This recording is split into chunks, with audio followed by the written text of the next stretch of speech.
I later do want to address the question that one of the audience members has asked. What can we do? How can we contribute to this? And so I have some ideas, but I'll share them later. Thank you, Joyce. We did get a question from a reader that wondered if fundraising was would be helpful, and if so, where would people you know, contribute to make a difference? Is that a question that we can discuss? Tricia, what do you think? Is that throwing money at a problem? Is it an action that makes sense? Well, to fix the problem is going to take resources. So yes, funding is required. If people, well, and I'll tell, this is where I see contributions coming in locally. So I had people reach out who are devout Roman Catholics, but they are unhappy with the lack of apology and from the church. And so they're redirecting their donations from the church to Indigenous causes. That's one way that you can make a difference. People are donating, I know with the First Nations in our area, many of them have charitable tax members.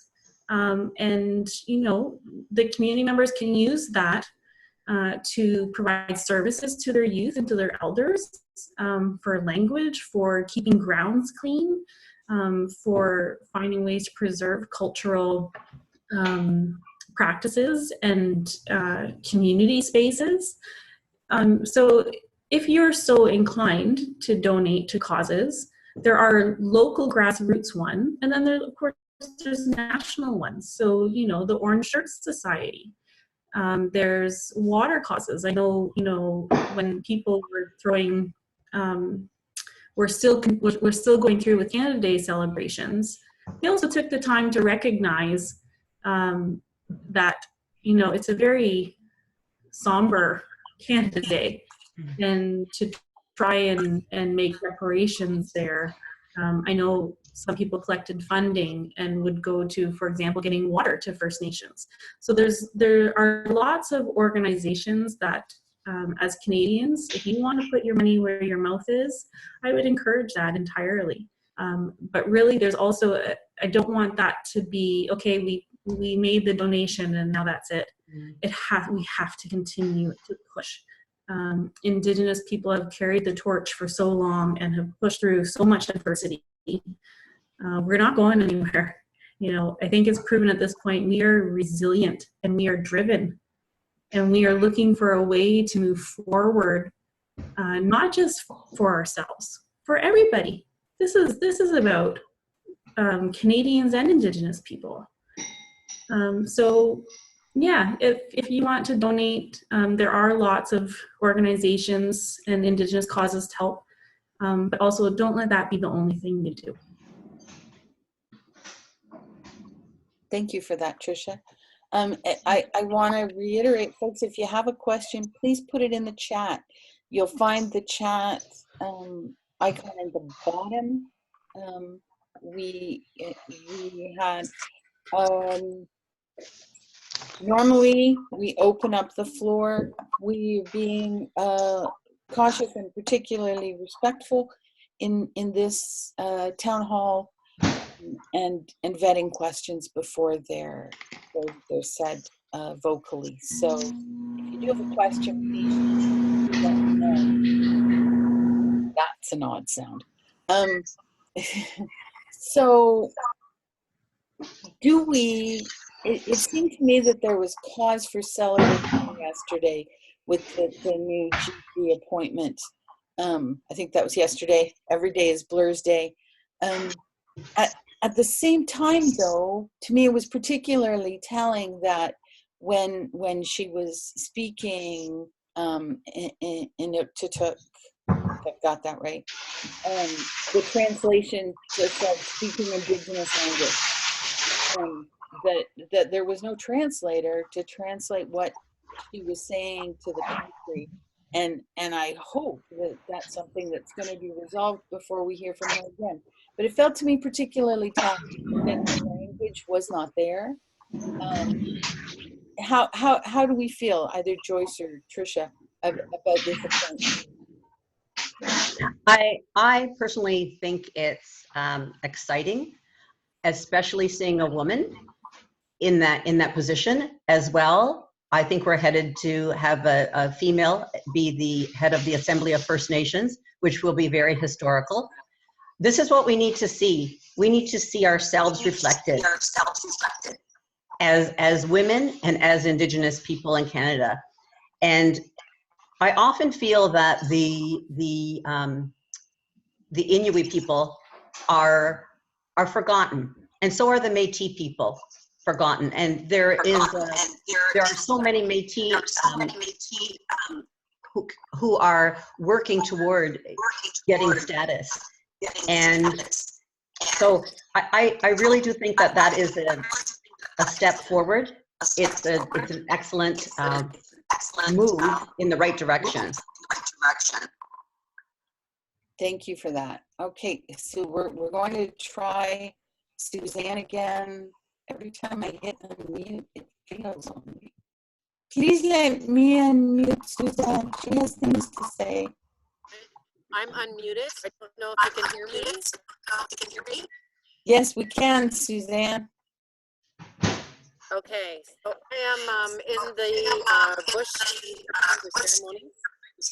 I'm getting a lot of feedback on my end, so I'm hoping that it's clear for you guys. Again, I don't believe that there is any efforts of reconciliation at this time. I think that the government is still continuing with the genocidal and assimilation tactics. They've been ordered by the courts to equalize the payments for First Nations education and children, and are fighting that and appealing that decision over and over again. And I think that there is really no truth that many Canadians, I would believe over 75% to 90%, don't believe of the impact of the colonial violence and the construct of what really happened in residential schools. We're seeing it in the chats, we're seeing it in the threads, we're seeing it in editorials that are negating the impact of the violence against Indigenous children.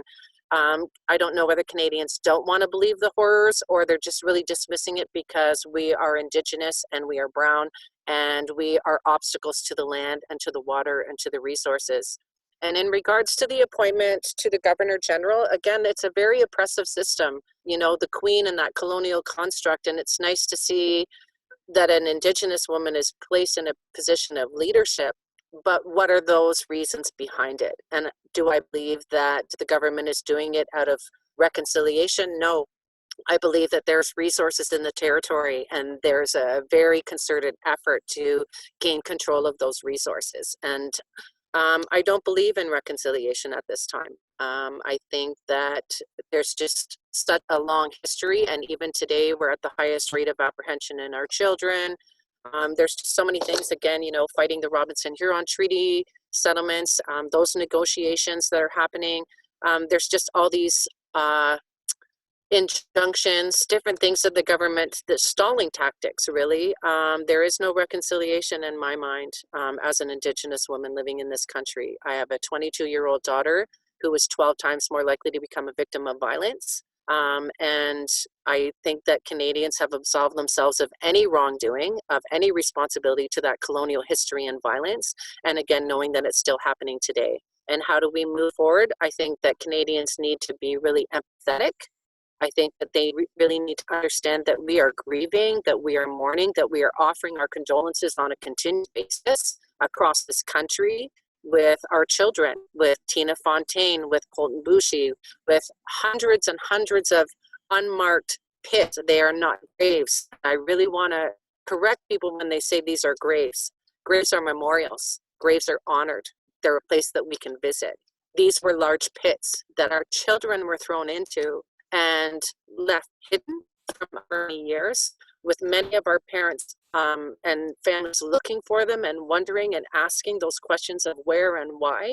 And the government and the churches are still hiding documents and shredding documents, and this whole rash of fires. And again, this is my personal belief. It is not angry Indigenous people that are doing that. I think that there is evidence. I think that people are trying to cover evidence, and I think that that's really what's going on right now. And I think Canadians really need to hold their government to task, their leadership. Trudeau is not my leader. I am Anishinaabe. This is a whole colonial settler government that has moved into our territory and telling us how we're going to move forward. And as an assertion of sovereignty, we need our leaders, and not INAC leaders, but our traditional councillors, our traditional leaders, our healers, our bundle carriers, our medicine keepers, our pipe carriers. We need those people to heal our nations and move our nations forward. And we need to assert our sovereignty and take our place at the table and tell the government, this is where you stop, and this is where we tell you how we move forward. The whole foreign settler nation government that's oppressing us day after day after day, I have no faith in reconciliation at this time.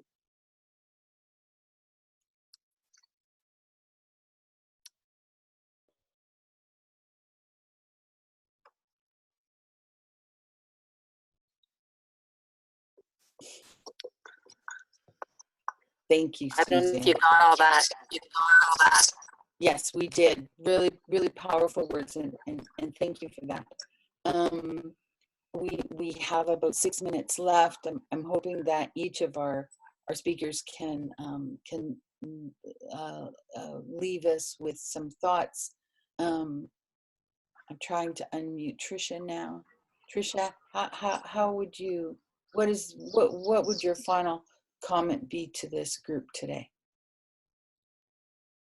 For me, now and going forward, the question I put to everyone is, which side of history are you going to be on? What are you going to be able to say to your children, your grandchildren, about how you responded? What did you do when you found out about the children buried at residential schools? And we have this moment in our country, and we've had several of them, but this is another one, and there's going to be more. And we have to make a choice with regard to what kind of country is Canada going to be. And I know that people are very heartfelt in wanting to reconcile. We are not reconciled. I would agree with Suzanne on that. But I do believe that reconciliation is possible because there are enough people who care. But we need to turn that sentiment, which is appreciated, we need to turn that sentiment into action. It has to go further than that. And there are so many ways to help. And I won't repeat what I did previously, but I would ask you to revisit that. And yeah, just what kind of country are we going to be, Canada? What are you going to do to make this place a place where we can say, you know, when we found out about this genocide, this is what we did. When we found out about these children who were stolen and their lives taken, this is what we did. So I would put that to our community members because there's lots to do and we can do hard things. This is something we can do. Thank you so much, Tricia. Joyce? Mm-hmm. I'll try and wrap up very quickly. Again, coming from an education point of view, I feel that it needs to happen from the inside out. And I agree with Suzanne in that our elders, our healers, know the direction of healing. It's our youth and our adults who if we don't know our identity, we are lost. We are in those in-between worlds.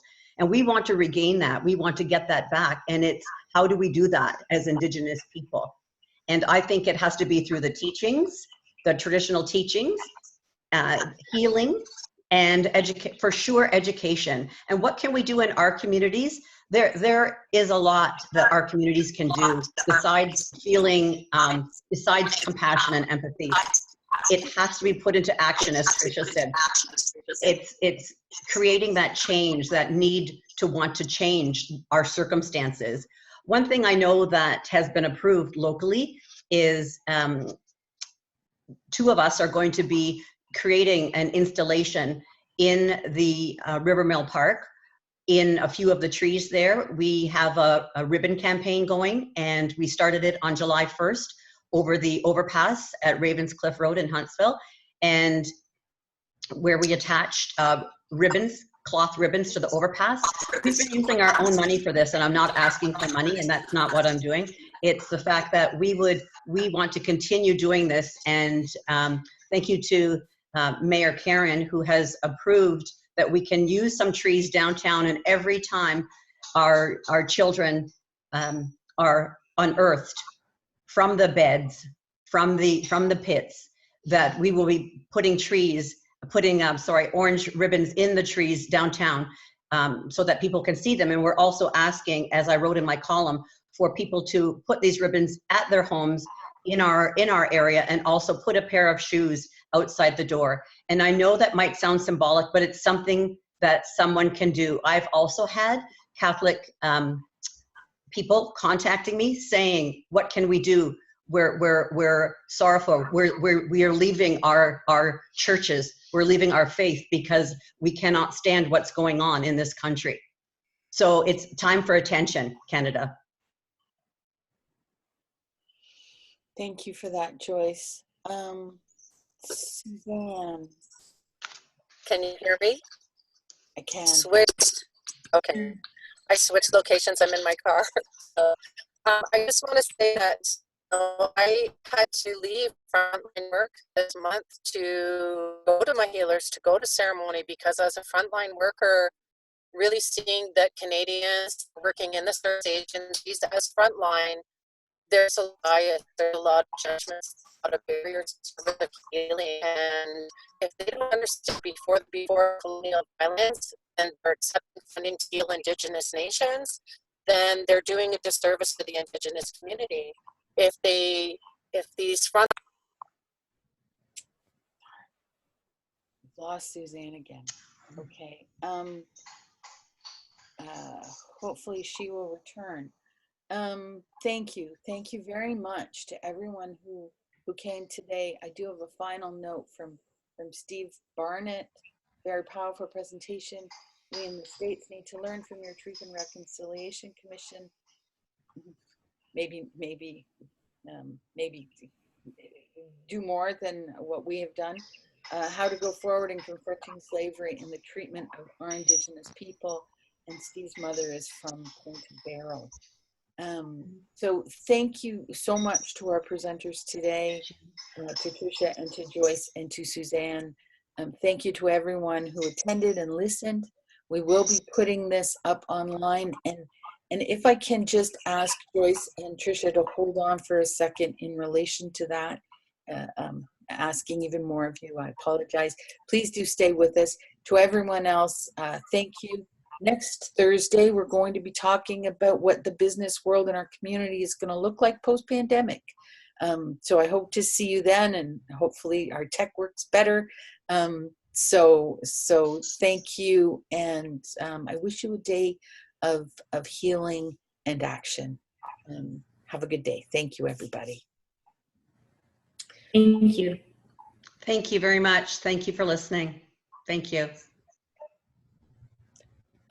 So Tricia and Joyce, unfortunately, I am seeing, and Suzanne, maybe you're here and can stay for a minute too. I see your name.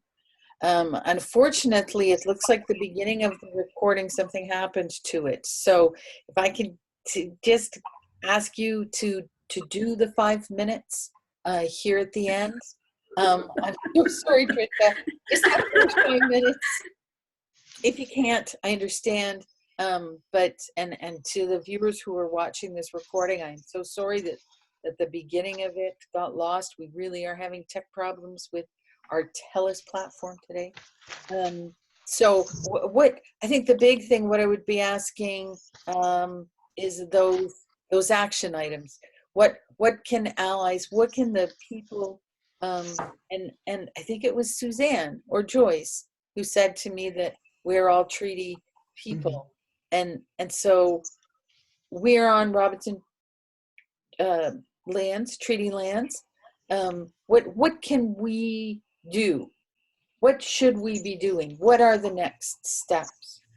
Tricia?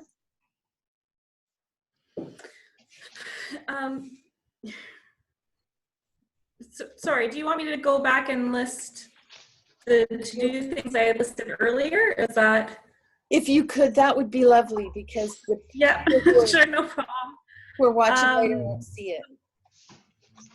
Sure. So what I wanted to do was just repeat really what elders and leaders have said about what we can do. Number one, we need to put our children first. So after the discovery of the recovery, of children at residential schools, putting the resources behind the ability to bring them home to their families. When communities are asking for support, we need to be able to provide it to them. Putting children first again, looking at the child welfare system, and working to fix that. An apology from the Pope. The Catholic Church ran 2/3 of residential schools over the course of Canadian history. They need to apologize. When we're looking at Canada and Ontario, asking them, and well, not even asking, we need to be demanding that they stand by their treaty obligations. And the most current example of where we can demand that is with regard to the Robinson-Hury Treaty annuities case. So there was a favorable decision for the First Nations, but is currently being appealed by Ontario. It's time to end that litigation and to move forward and to start negotiating how this is going to be settled. So contacting your MPP about that will go a long way to showing support for your neighbours. Having Canada and Ontario reject the doctrine of discovery. It's a completely dehumanizing philosophy to say that the land is ours because nobody was here when we got here. Well, who's nobody? First Nations were here. There's no doctrine of discovery.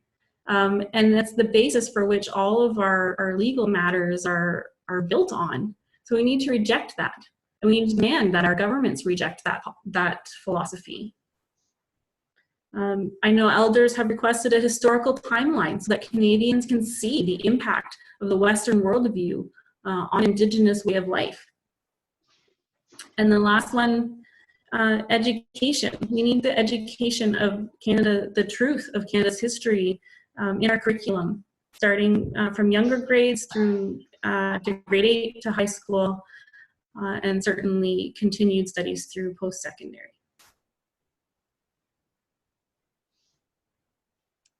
Thank you so much, Tricia. Thank you for giving us that roadmap for immediate action, and for giving it to us twice.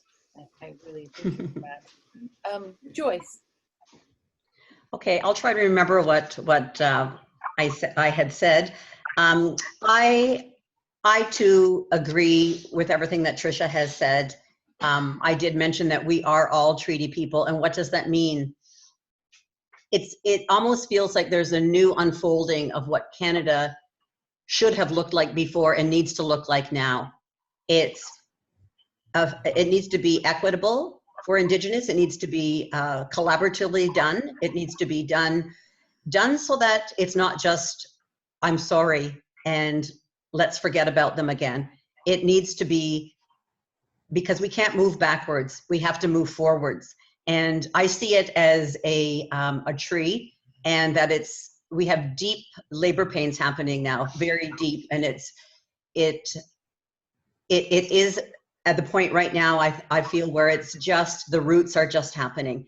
And then the tree has to grow. That's going to take a long time. That's going to take everyone. And right now, when I taught my grade 12 course, we knew that the majority of Canadians did not know about the residential school system. My students would go home and argue with their parents and come back crying the next day and say, what can I do? They're not hearing my voice. And I would always say to them, you are the voice for the voiceless. You are a voice that needs to be heard. You are an adult of the future. So it needs to be a priority for in the calls to action, especially the pieces in education, where the education piece and the learning piece, I feel, is embedded in almost every one of those actions in every sector, from sciences to law to medicine to the media to the corporate sector, that every sector needs to be educated, needs to learn, and that needs to be a responsibility, a true responsibility of each of those sectors, those who are in charge of universities, those who are in charge of the Ministry of Education, those who are in charge of our government policies. We need to see healing from the inside out. Our people need to know that others are coming alongside us. You can't heal us. We need to be given the resources and the funding so that we can start figuring out what is healing going to look like. The ancestors and the elders know that. They know what it looks like. And it's learning through language. It's learning through our traditions and cultures, and getting that back so that our children are protected, and all children, because we are all treaty people. Thank you so much, Joyce. And thank you both for being here today. I really appreciate it for our point, for our part as a media organization. We will continue to work on education, on providing the information for people so that they can educate themselves about what really is going on. And we're committed to not just doing this today and tomorrow or next week, but the month after and the year after, and keeping this front of mind. So hopefully we can do our part while coming to it with humility and recognizing that we haven't done the job that we needed to have done in the history of our organization, but that we hope to learn and do better. Thank you again for joining me today. I apologize for the technical difficulties, and I wish you healing, and I hope that you do see action from your words today. Mm-hmm. Thank you so much, Pamela. If the first part about the land, if that didn't get recorded, will you let me know? Because that was really important. I can even send you in a written thing. Okay. Yeah. As an addendum if that didn't get recorded, because that's really, like, that's where it all goes back to, and that's why I wanted to start on that note. Yeah, so if it wasn't recorded, please let me know, and I can send at least a little synopsis about it. That would be worthwhile anyway, Tricia, if you were to send it in, and then I can attach it. And I think that it makes sense to have a piece that is, here are the actions from this town hall. Here's what we learned we can do, and list them. I think that would be really, really helpful for folks who do want to take some action. Maybe it might even be worthwhile to have something that, let me make that stop. Something that, what, sorry? To have, like you're saying, right to your MP, maybe people don't know what the words are. If a letter doesn't exist, we could maybe create one and send it and publish it and say, here's the letter that you need to send. Yeah. Okay, I will be in touch. Thank you, Tricia, and thank you, Joyce. Thank you both. Thanks. I better get going. I have a 1 o'clock Zoom class. Bye, Joyce. Nice to meet you. Nice to meet you too. We'll be in touch. Okay. Goodbye.